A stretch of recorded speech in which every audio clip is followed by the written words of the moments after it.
There is no scriptural thing that we have to embrace like that. If you have to have it, I'll hug you. I will. I'm not afraid. I will. I'll hug you. But I'm trying to balance all of these things in this environment. UNC systems, they're moving the kids off campus. Many of them are going to online classes. This is all the university. I think about March 20th. Moses Cone Systems, they're asking that no one come unless your immediate family. And I also heard that some of our nursing facilities and rehabs are doing the same thing. So in that thought pattern, I just want to be aware. We don't plan on closing the doors as of now, but we do want to be wise and prudent in just limiting how we contact each other. Also, if you're sick, God can heal you at home. I want you to know that, all right? He can, all right? Really, if you're sneezing, you're going through, we made diligent things to put up our Bible studies on Wednesday. 8 o'clock service and 11 o'clock service are online. Usually within, I can say, minutes of that service, we have the ability to go live if we need to. So we're okay. Ebenezer's okay, but pray for our sistering churches.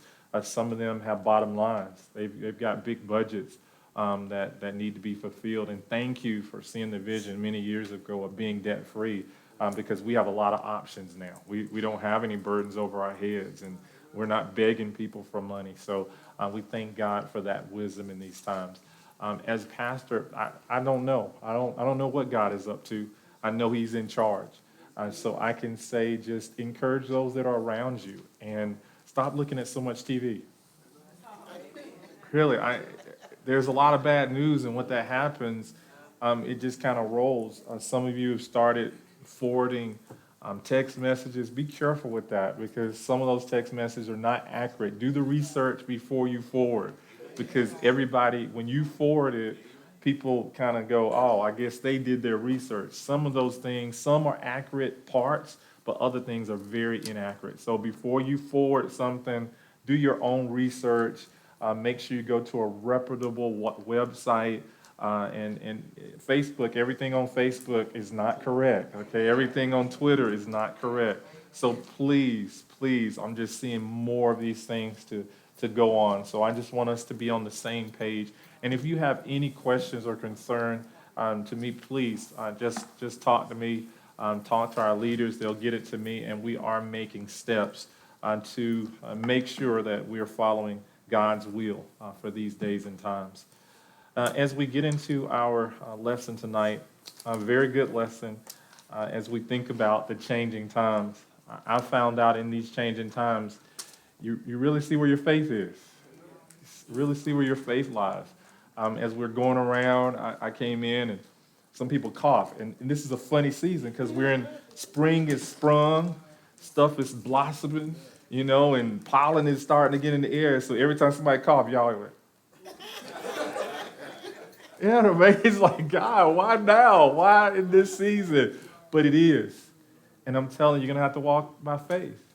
Use wisdom, have understanding, but walk by faith, not by fear.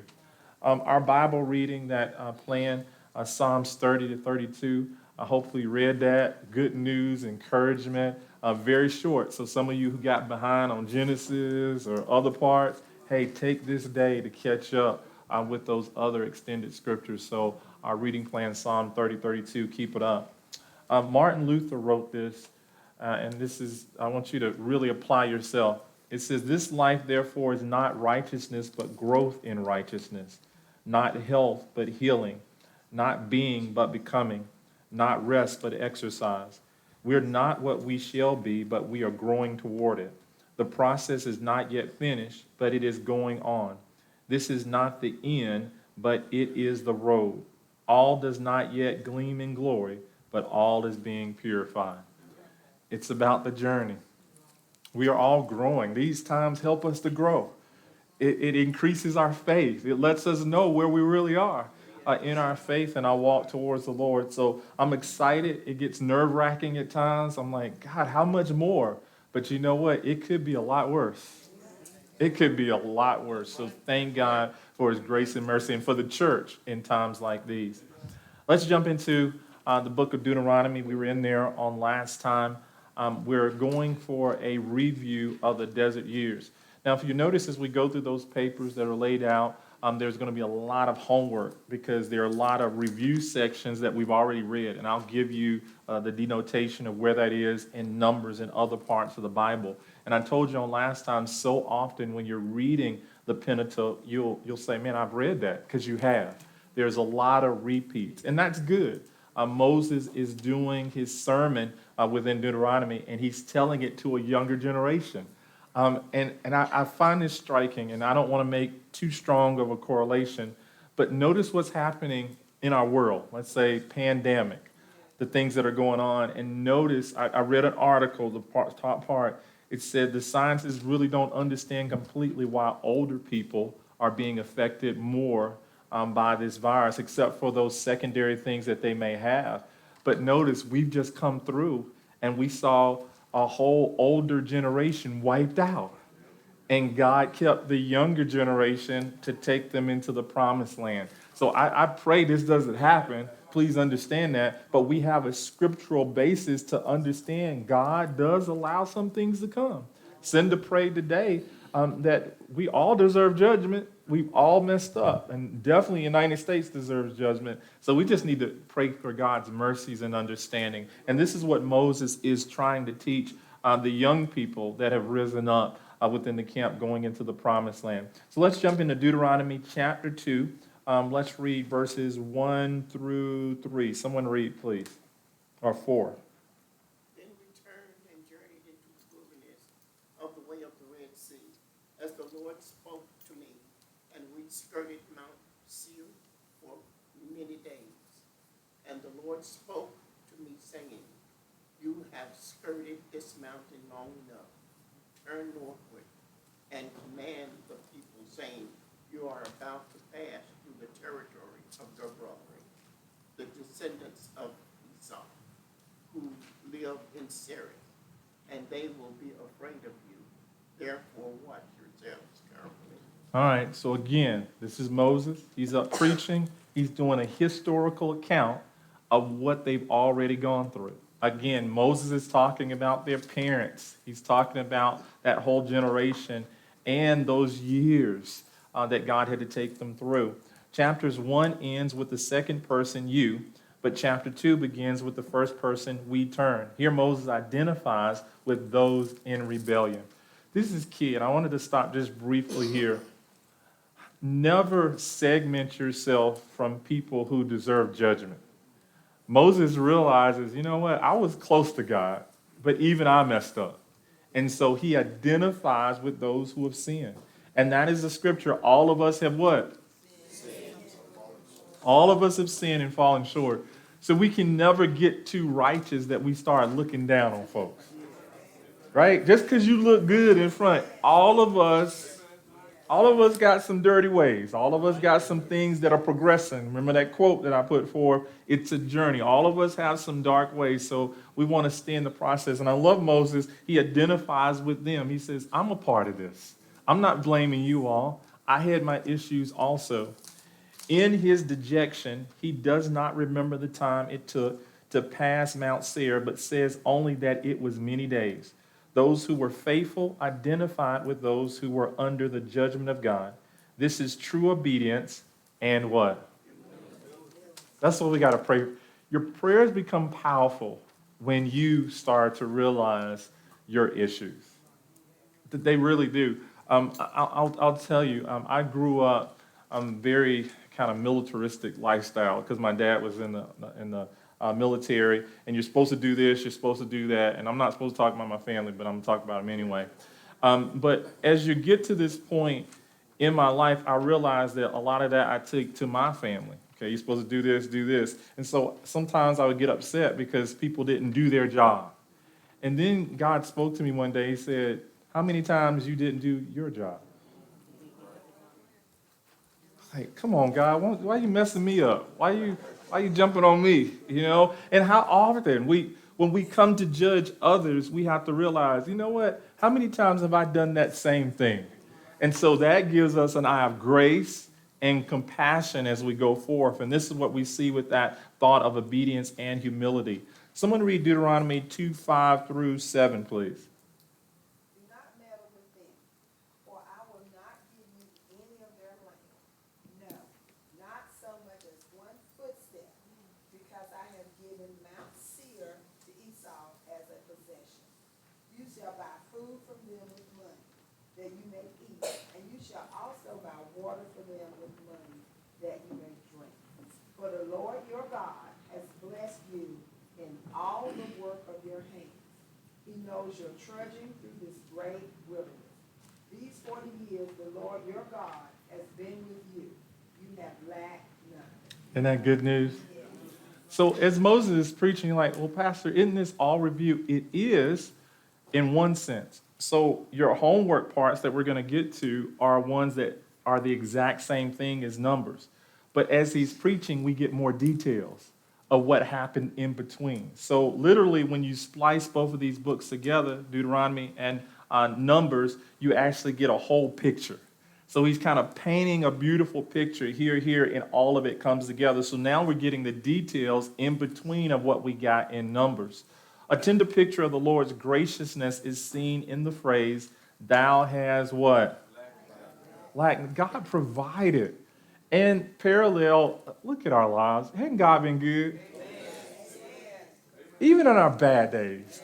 Really, there are not too many people who have suffered that, you know what, you couldn't find food. Right? Because we can find food now. We may not want to eat what we find. Right? Or jobs. God has blessed us with jobs.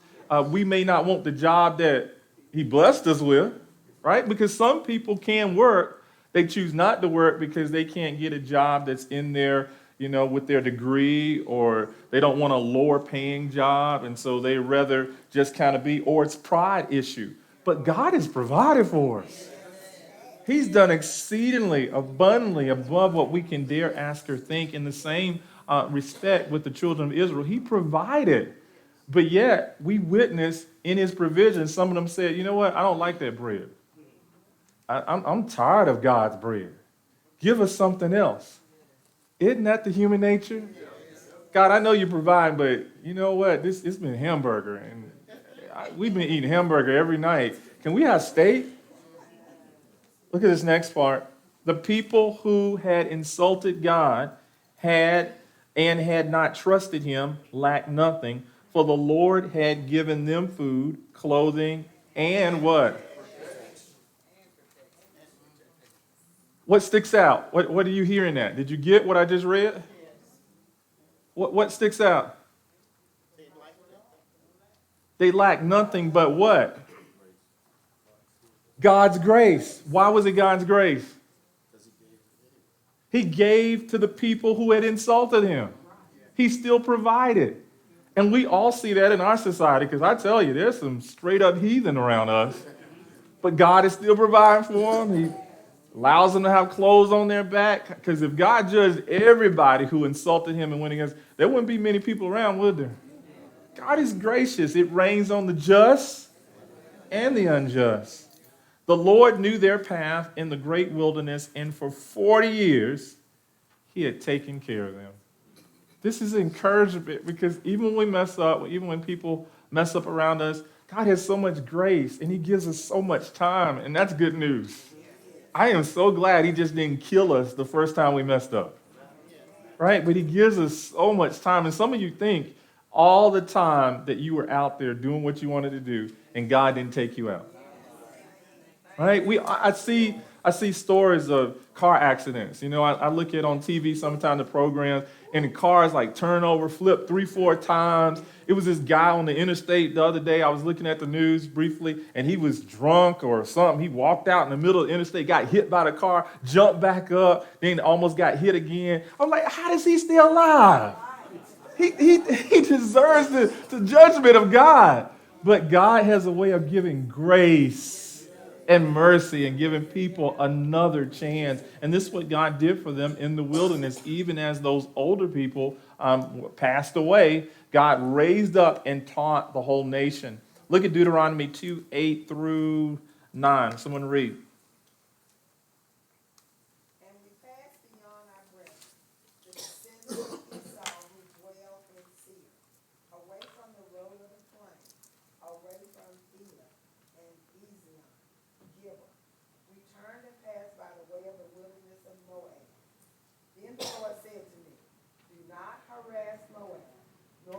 contend with them in battle. For I will not give you any of their land as a possession, because I have given Ar to the descendants of Lot as a possession. This is important. I want you to get this if you take notes on this point. Your journey is about growth. Your journey is about growth. You thought it was about your matriculation, getting your degrees and your master's degrees, or getting a job, or just raising your kids. No. Your journey, every turn on your journey in this life, God is allowing you to grow. God is allowing you to become more like Him. God is allowing trials to come that you can understand who He is more. We see all of these turns here within the scriptures. Moses begins to trace the history of Israel and her travels through the nation. God gave a divine injunction not to attack Edom, Moab, or Ammon, for Israel might have coveted their land and settled down outside of the promised land. God said, I want you to get to the promised land. He knew the heart. He knew, okay, if they had a time to choose easier land than the harder land, they were going to choose the easier land. How many of us have chosen the easy route? Right? Just the easy way. We don't want the struggle. You know, we don't want to climb the mountain. We want God to move the mountain, right? Yeah, that song always troubled me. Lord, give me the strength to climb. Like, come on, let's speak to the mountain. Let's move. I don't want to climb the mountain. But that is so true. Sometimes God will cause you and allow you to climb the mountain.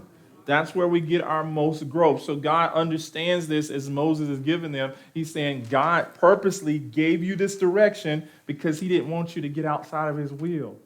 And saints of God, we've got to learn to hear the voice of the Lord and say, not my will, but God's will be done. Because there's some things that we want that God knows is not good for us. It's just not good for us. We have to follow Him.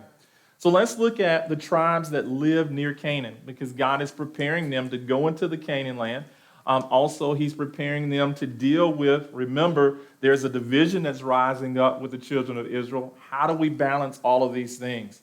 If you notice up there, there's a map, and you can kind of see that whole Canaan land is going to be on the left towards the ocean side, and you'll see their journeys. That's the journeys, and they're dealing with all the tribes. If it was exposed or expanded out, you'll see all the tribes that are around that area. So we're going to talk a little bit about them. Deuteronomy 2:10 through 12. Someone please read. The Eman had dwelt there in times past, a people as great and numerous and tall as the Anakim. They were also regarded as giants, like the Anakim. But the Moabites called them Eman. The Horites formerly dwelt in Seir, but the descendants of Esau dispossessed them and destroyed them from before them, and dwelt in their place, just as Israel did to the land of their possession, which the Lord gave them. There always been big, tall people. If you're short, I'm sorry, but there have been tall people, all right? The scriptures do talk about that, and we've actually done some studies on this. I want to show you some things. It says the people were what? Blood relatives. A lot of the people that they come in contact, because they came out of Adam and Eve, were cousins, and they were very close. We talked about that on last time, how they were going to marry within families. Gave you that example. They were blood. They were connected. And Jehovah would not allow Israel to attack them, for He had given Mount Seir to Esau as a possession. One thing that I love about the scriptures, and when you begin to study, especially the Old Testament, God gives mandates years and years before, and He always upholds that. He always tells the prophet or the leader later that may not have understood why He gave it, He goes, honor this. You'll see that with David's life too. There's some times when David is ready to bring judgment on some people, and God say, don't touch them. All right? I put a covering over that family. So we have to be aware God is always in control. So let's get to the point. We're getting ready to cross the gorge now. So we're getting closer. We've been going around in circles. Moses is still preaching to them. Remember, this is just a review of history. We're going back and we're getting all the details in between of what we saw in the book of Numbers. Someone read Deuteronomy 2:13 through 14. Now rise and cross over the valley of the Jordan. So we crossed over the valley of the Jordan, and the time we took to come to Kadesh Barney, until we crossed over the valley of the Zeri, was 38 years, until the generation of the men of war was consumed from the midst of the camp, just as the Lord had sworn to them. All right, going in history. Here's a question. Let's talk a little bit. Why is history important? Angela? All right, we repeat ourselves. Why else? Why is history important? You got to know where you've been to know where you're going. Why else? Why is history important? Learn from the past, G. Experiences. Any others? History important. Yes, sir, Isaiah. You remind us what happened in the past. All right. So we don't make those mistakes that they did back in the past. Remind. It's important to our children. It's important to our children. Yes, it's important to our children because many of them, they weren't there in the history. They have their own history, but they weren't there in our past, how we got to the point. And if we don't tell them, they won't know. I love it when my kids, and they've heard me preach a lot. They have, and I'm dealing with things, they've heard a lot of my stories, but there's so many stories I haven't told. There are, and I'm excited. I'm excited when they come to me and they go, I hadn't heard that one. And I go, I got a lot more that you ain't heard either. History is so important. Yes, ma'am. I was just going to say the same thing that you said, that the generation coming behind will know what happened before, will know about their ancestors. We've got to get that information. And oftentimes we talk about black history, that's great. But what about your family history? All right, we like general history. But what about the details of your life? What it took you to get to this point, and your family, and your cousins.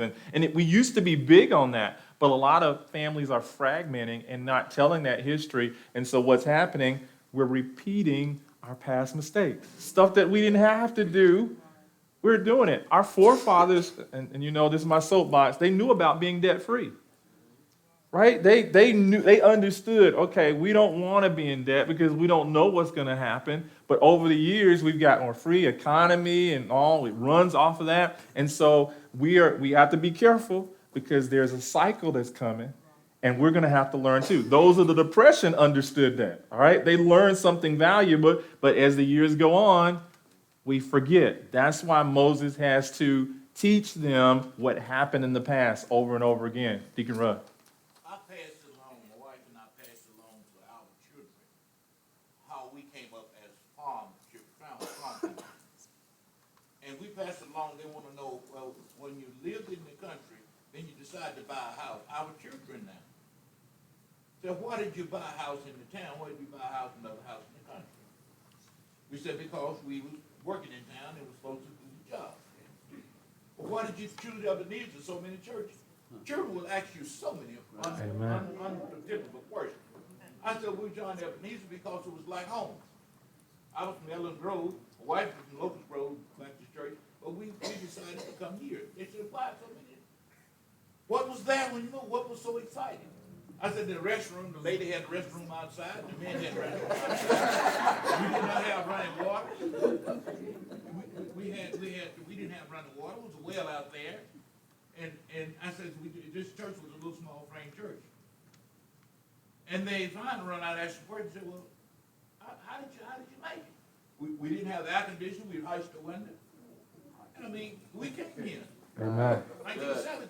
There's a lot of people don't know that.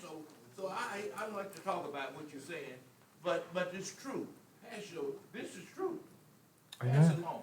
Amen. The Old Testament only explains what they went through. We went through what our children didn't go through.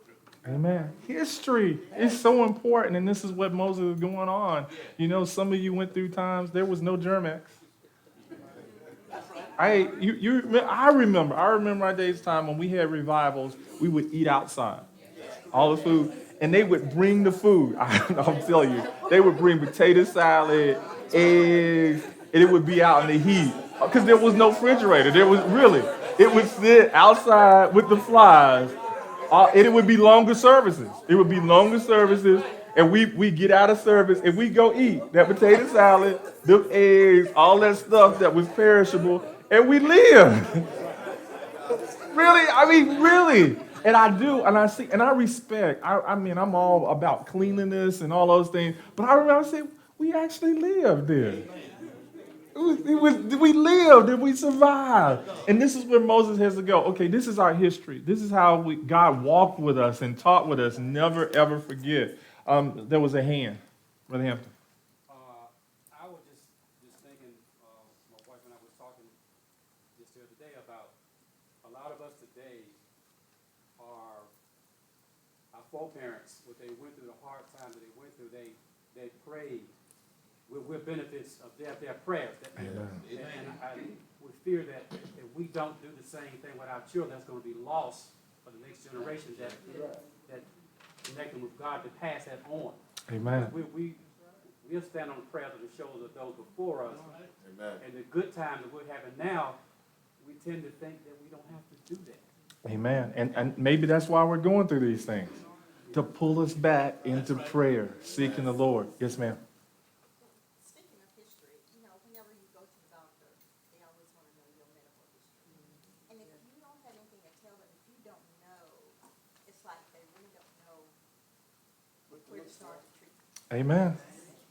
So we can see Moses as a doctor. God has left him long enough to go through this. Now remember, there are only 3 people that are left now from the beginning. Moses, Joshua, and Caleb. Aaron is passed. We've already got that. Now we're going to have review. We're just reviewing. But Moses is going to be the last one. Well, actually, Joshua and Caleb, they're going to go in the promised land. Moses is not going to get there, but God is keeping Moses alive so he can preach this sermon, and then we're going to see Moses die. Then we're going to get into Joshua's age, and we're going to make it into the promised land. Yes, ma'am. Just talking about history is ironic. I had a call today, the lady was 45, and she and I were talking, I don't know how the conversation got started, but we were talking about how our parents used to teach us how to do things as they were happening. Like my mother would bake something, if we had a big order for the church or something, she'd be like, now come on in here and sit down, you need to learn this, you need to know how to do this. So if something happens or the church needs, you need to know how to do this. And now, I never liked insurance, didn't understand it, but it came in handy.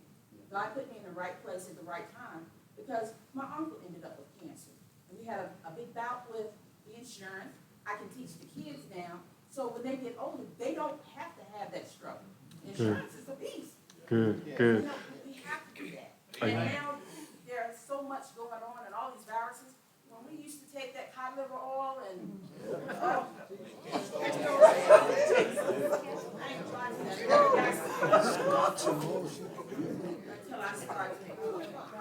You think about it. History. Deacon Melvin, you had your hand up. She was saying, her and her sister was talking about going out, partying, having parties and things like that. So she asked me, was anybody in our family alcoholics? I said, yes, it was. She said, oh, well, we better not start drinking. History. This is what Moses is saying. There were some issues that God had to judge. Notice this. The command, now rise up, was given after the 38 years in the wilderness. Moses is recounting. It must have been a tremendous encouragement to journey with a purpose after having wandered for so long. So at 38-year pinnacle, Moses brings back. God tells us to keep moving. The main purpose during the 38 years was to allow...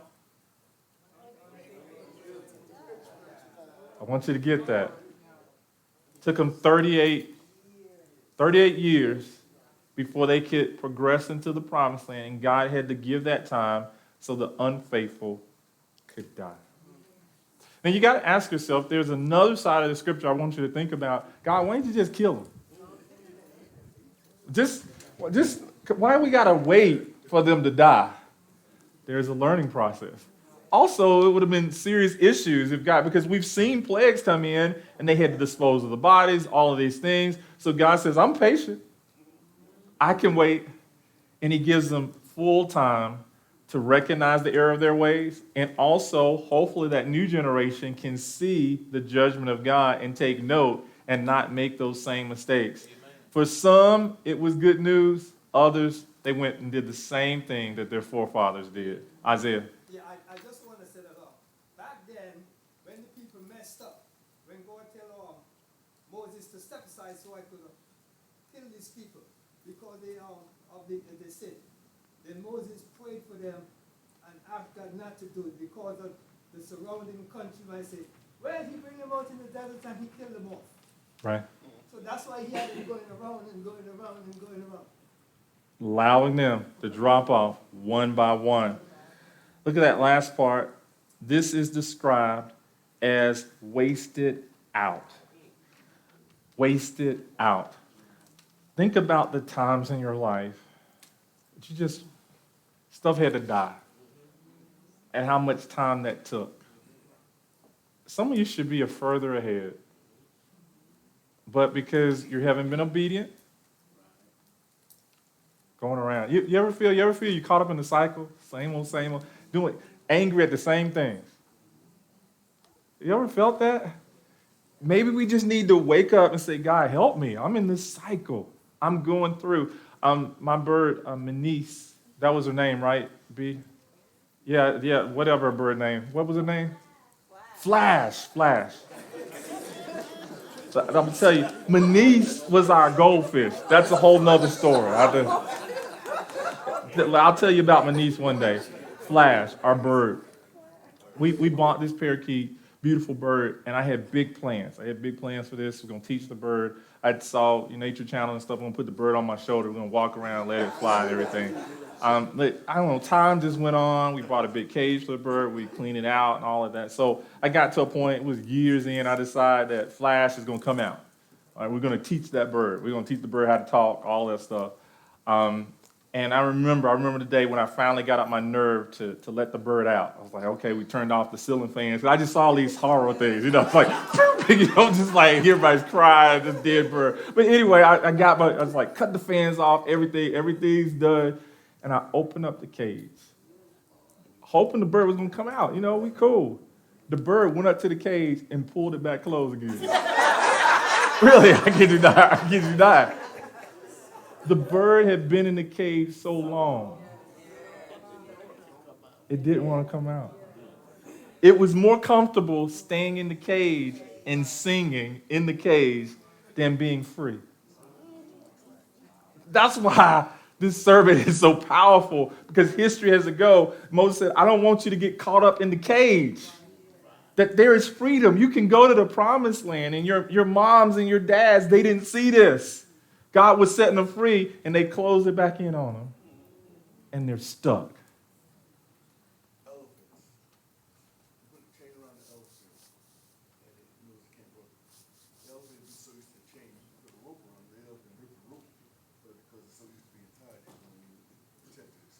Man, that's what the enemy does. Look at that next part, Deuteronomy 2:15. I think that's where we are. Someone read. For indeed the hand of the Lord was against them to destroy them from the midst of the camp until they were consumed. This is sad, but a part of history. Oftentimes, I find out when people tell history, they tell the good parts, and they leave the bad parts out. It's our natural inclination. We want to look better than we really are, right? But we need to tell it all, because that helps people to understand our humanity. Moses brings it out. They were consumed. God's judgment came. Someone read Deuteronomy 2:16 through 19. So it was, when all the men of war had finally perished from among the people, that the Lord spoke to me, saying, This day you are to cross over at Ar, the boundary of Moab. When you come near the people of Ammon, do not harass them or meddle with them, for I will not give you any of the land of the people of Ammon as a possession, because I have given it to the descendants of Lot as a possession. All of these directions, instructions, do what I tell you to do. Remember, this is a recap so that this younger generation can understand. We got to listen to what God says and do it, or there's going to be judgment. So now Moses deals with the more nations part that lived near Canaan, still looking out all those people and relatives that were around them. Someone read Deuteronomy 2:20 through 23, please. That was also regarded as a land of giants. Giants formerly dwelt there, but the Ammonites called it Zamzumu You did good. A people as great and numerous and tall as the Anakim. But the Lord destroyed them before them, and they dispossessed them and dwelt in their place.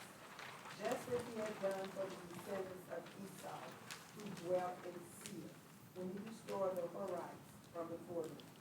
They dispossessed them and dwelt in their place, even to this day. And the Aden, who dwelt in the villages as far as Gaza, the Captorim, who came from Captor, destroyed them and dwelt in their place. Amen. Notice as we are getting deeper into it, looking at the lands, Moses recapping, you're going to see these words come up again. It starts with a G. What is it? Giants. All right, we've got to deal with that. Someone read Deuteronomy 2:20 through 23. Did we get that? No, 2:20 to 23. Someone read. Rise, take your journey across the That's not the one. 2:20. That was also regarded. They read that? So the race of the giants. Read that. Yes. The race of the giants is You got it. mentioned as living in these territories. Zoom means to murmur and meditate, while implies demon worship and communication with spirits. These enemies have not died a natural death. The Lord destroyed them. Isn't that heavy? So much was in there. We don't have a lot of time to look at names, but literally all the names that you read, they stand for something. There's history. And I encourage you for a more lengthy study, you can go into those names. We'd be here all night breaking down every name, but this was a special name, and that giant comes up too, and we're going to deal with those a little later as we get across the Arna Gorge. Someone read Deuteronomy 2:24 and 25. Rise, take your journey across over the river Arnon. Look, I have given unto your hand Shalom, Amar, Warren, king of Hezbollah, and his land. Begin to possess it and engage him in battle. This day I will begin to put the dread and fear of you upon the nations, on the whole heavens. Who shall hear the report of you and shall tremble and be angry because of you? He's still preaching, still giving their history. We're getting the detail in between. Whereas Israel had been commanded not to fight the tribes of Edom, Moab, and Ammon, verses 9 and 19, the situation changed with Sihon the Amorite. Moses sent messengers to Sihon, king of Heshbon, with words of peace. Sihon rejected the proposal and was hostile towards Israel. Remember, we did that. We went through that section in Numbers. The divine foreknowledge of the hardness of Sihon is not an indication that God destroyed his free will. God saw the circumstances and told Israel to completely destroy Sihon and his people. Please understand, as he's recapping this, the Israelites are learning God has much grace, but God can judge at any time. All right?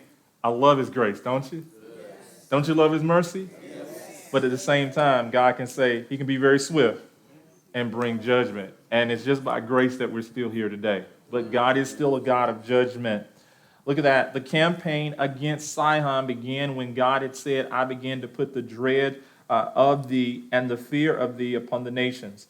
Under the whole heaven is a hyperbole referring to all nations who receive the report of Israel's journeys. So there's another side. So we've looked at this a lot of angles here. As Moses recapped this, he's saying, you got to learn from this. Your forefathers already passed away, but as you all were going through, other people were looking at you. That's one part that we discount sometimes. Our journey is a journey of growth, but other people are looking at how you go through your journey. You are a testimony.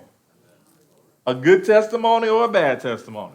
Someone is always looking and listening to you. And this is why Moses is rehearsing this, going over and over again. Chris. Every area they went through, God told them to be a good testimony. Pay your rent, buy their water, buy their meat, pay them what they're due while you're temporarily there, and be a good testimony. That's what he told them several times. Amen. Good. How many of us are a good testimony? Someone told me the most bounced checks. Someone worked at the bank. are the ones that have what on them? It's sad. We do. We teach walk by faith and not by sight, but not write by faith and not by sight. And really, people are writing faith checks, and they're bouncing. What kind of testimony is that? That's terrible. I'm telling you, if you don't have it in the bank, don't write a check to us. Because we have bank fees, really. They charge us when you write your check of faith. And so we got to make sure that we understand that even in our private life, people are looking at us. I'm going to mess you up. Some of you may not come back to Ebenezer. Did you know we have people who work in our city offices that look at property taxes? So if you get behind on your property tax, you don't pay for your property tax, don't you know people? We got all those acts. They can't say anything, but they kind of look at you going. All right, let me move on. I'll mess you up. The defeat of King Sihon of Heshbon. This is your homework. 26 through 37. Read that section. And it's parallel. We've already gone over it. Numbers 21 through 30. So very important. Once you get that, let's get this final verse section. Let's get into Deuteronomy 3, 1 through 2. Someone read, please. Then we turned and went up the road to Bashan, and all the king of Bashan came out against us, he and all his people, to battle at Edrei. And the Lord said to me, do not fear him, for I have delivered him and all his people and his land into your hand. You shall do to him as you do to Shalom king of Ammonites, who dwelt in Hebron. God is saying through Moses again, recounting his history, if God be for you, it's more than the whole world against you. Look at that commentary. Israel had advanced to the Jordan River after defeating Sihon. There they had met the powerful Amorite king Og. He had conquered the northern half of the Gilead and all of Bashan. God had encouraged Israel to fear him not, because they would defeat Og as they had defeated Sihon. I'm telling you, when you get in God's will, that's what Moses is saying, nothing's impossible. And I've experienced some things in my life and am experiencing things like, God, you are so wonderful when we get in his will and do it his way. That final thing I want you to, for homework, 3 through 10, Numbers 21, 31 through 35. We're going to review, talk about their defeat. And when we come back on next time, I want to show you some things. We're going to talk about a giant. And we're going to look at his dimensions. And I'm going to really challenge you to see how big he really was. And how would you deal with a person that was that size? So please study ahead, because we're going to dig into some deep things. Deacon Rudd. One thing I just wanted to say, Dr. Martin Luther King to me was like Moses. We didn't know Martin Luther King's walk, but he was walking for it. It was kind of like Moses. A history, recount. And with that parallel, think about, I guess that's a good comment and question. Who is the Moses in your family? Who is the Moses in your family? As we close out tonight, we're just making some steps, and all our deacons, please stay just briefly 5 minutes afterwards. I want to talk to you.